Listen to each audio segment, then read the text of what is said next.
इस वीडियो में हम करेंगे कक्षा 10 का प्रश्नावली 3.3 का प्रश्न नंबर 1 का पहला भाग। तो इसके लिए प्रश्न है, निम्न समीकरण के युग्मों को विलोपन विधि तथा प्रतिस्थापन विधि से हल कीजिए और कौन सी विधि अधिक उपयुक्त है। यानी कि इस प्रश्न 1 में 4 भाग है, चारों भागों को हमें विलोपन विधि से हल करना है और प्रतिस्थापन विधि से हल करना है। उसके बाद ये भी बताना है कि आपको कौन सी विधि उपयुक्त लगी, कौन सी विधि अच्छी लगी।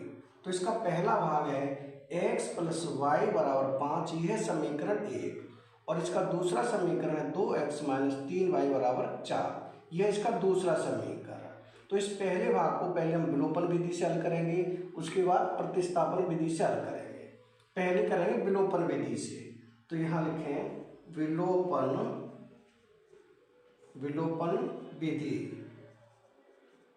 विधि पहले विलोपन विधि से। तो उसके लिए समीकरण 1 है x + y = 5, यहाँ लिखें x + y = 5, यह समीकरण पहला।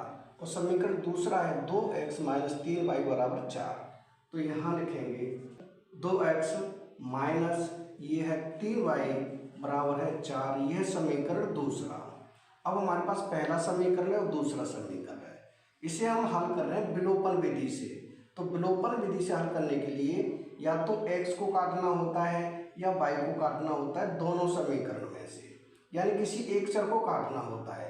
अगर हम x को काटेंगे तो x को बराबर करेंगे, अगर y को काटेंगे तो y को बराबर करेंगे।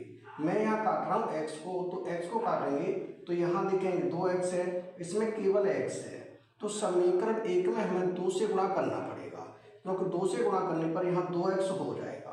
तो यहाँ लिखेंगे समीकरण 1 में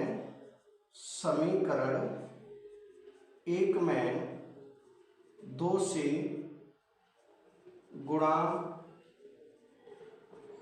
करने पर, यानी समीकरण 1 में 2 से गुणा करने पर, अगर हम समीकरण 1 में 2 से गुणा करें तो 2 का गुणा करेंगे x से, तो ये हो जाएगा 2x प्लस 2 का गुणा y से, तो हो जाएगा 2y बराबर 2 का गुणा 5 से, 2 पंजे 10, ये बन जाएगा समीकरण 1।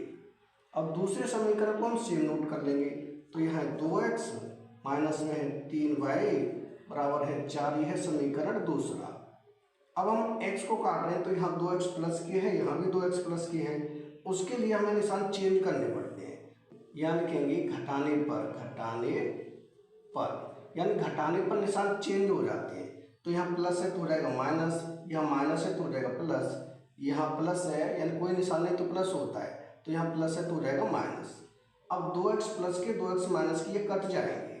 अब हमारे पास है 2y प्लस के और 3y प्लस के, तो दोनों को जोड़ेंगे तो हो जाएगा 5y बराबर 10 है, वो प्लस की है, 4 है माइनस की, तो 10 में से 4 घटाएंगे बचेगा 6, यानी ये हो जाएगा y बराबर 6 और नीचे जाएगा 5, यानी y का मान हो जाएगा 6/5।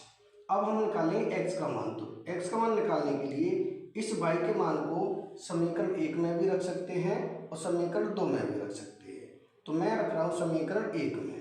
तो यहाँ लिखेंगे y का मान समीकरण 1 में रखने पर, यानी y का जो मान आया है उसे समीकरण 1 में रख देंगे।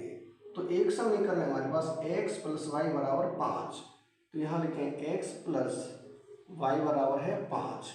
अब हमारे पास y का मान आया 6/5, तो यहाँ रख देंगे y की जगह पे, यानी ये हो जाएगा x + 6/5 बराबर में है 5, x बराबर 5 और 6/5 को दूसरी साइड ले जाएंगे तो हो जाएगा 6/5 माइनस के, इसके नीचे मान लेंगे 1, यानी ये हो जाएगा x बराबर 1 का और 5 का हम एलसीएम ले लेंगे तो ये हो जाएगा 5, यानी 1 का भाग 5 में देंगे तो 5 बार, 5 का ऊपर गुणा करेंगे तो हो जाएगा 5 × 5 = 25, माइनस 5 का भाग 5 में 1 बार, 1 का ऊपर गुणा करेंगे तो 6 × 6, ये हो जाएगा x बराबर 25 में से 6 घटाएंगे कितना बचेगा, ये बचेगा 19 और नीचे है 5, यानी x का मान आ जाएगा 19/5 और y का मान आ जाएगा 6/5। ये हो जाएंगे हमारे आंसर, यानी ये हो गया विलोपन विधि से। अब इससे आगे हम इसी सवाल को करेंगे प्रतिस्थापन विधि से। अब हम करेंगे इसे प्रतिस्थापन विधि से। तो प्रतिस्थापन विधि में क्या करते हैं, समीकरण 1 से किसी चर का मान निकालते हैं और समीकरण 2 में रख देते हैं। तो मैं निकाल रहा हूँ समीकरण 1 से। यहाँ लिखेंगे समीकरण 1 से, तो समीकरण 1 क्या है, वो है ये, उसे लिख लें x प्लस वाई बराबर है 5। यहाँ से x का मान निकालेंगे तो ये हो जाएगा x बराबर 5 बाई जाएगी दूसरी साइड तो हो जाएगा माइनस के बाई, यानी ये हो जाएगा समीकरण 3। ये हो जाएगा समीकरण 3, यानी ये हो जाएगा x का मान। अब इस x के मान को हम समीकरण 2 में रख देंगे, तो यहाँ लिखेंगे x बराबर 5 माइनस वाई समीकरण 2 में रखने पर, यानी कि समीकरण 1 से हमने मान निकाला x का और समीकरण 2 में रख देंगे। तो समीकरण 2 क्या है, वो है 2x माइनस 3y बराबर 4। तो यहाँ लिखेंगे 2x माइनस 3y बराबर है 4। अब x का मान हमारे पास 5 माइनस वाई, तो यहाँ हो जाएगा 2, ब्रैकेट में कर देंगे 5 माइनस वाई, माइनस में है 3y बराबर 4। अब हम इस 2 का करें गुणा, तो 2 का गुणा 5 से, 2 का गुणा 5 से करें तो हो जाएगा 2 पंजे 10, 2 का गुणा वाई से करेंगे तो हो जाएगा माइनस के 2y, माइनस 2y, माइनस में है 3y बराबर है 4। अब माइनस 2y माइनस 3y, ये हो जाएगा माइनस के 5y। तो यहाँ लिखें माइनस 5y बराबर में है 4 और 10 को दूसरी साइड ले जाएंगे तो हो जाएगा माइनस के, यानी बराबर 4 माइनस के है 10। अब माइनस 5y बराबर माइनस के 10 है प्लस के 4 है, तो यहाँ बचेंगे माइनस के 6।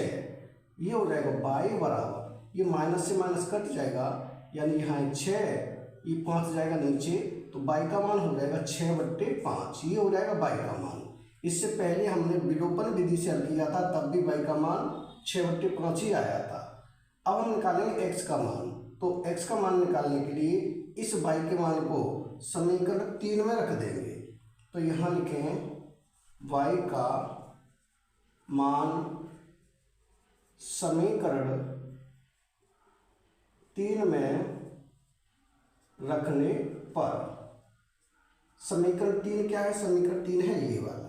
तो यहाँ लिखेंगे x बराबर 5 माइनस वाई का मान है 6/5, तो ये हो जाएगा x बराबर 5 माइनस में हो जाएगा 6/5, इसके नीचे मानेंगे 1, तो ये हो जाएगा x बराबर 1 और 5 का लेंगे एलसीएम तो हो जाएगा 5, 1 का भाग 5 में तो 5 बार, 5 का ऊपर गुणा करेंगे तो हो जाएगा 5 पंजे 25, माइनस 5 का भाग 5 में 1 बार और 1 का ऊपर गुणा करेंगे तो हो जाएगा ये 6, यानी ये हो जाएगा आगे, यहाँ लिख दें x बराबर 25 में से 6 घटाएंगे तो यहाँ बचेगा 19 और नीचे है 5, यानी x का मान आ जाएगा 19/5।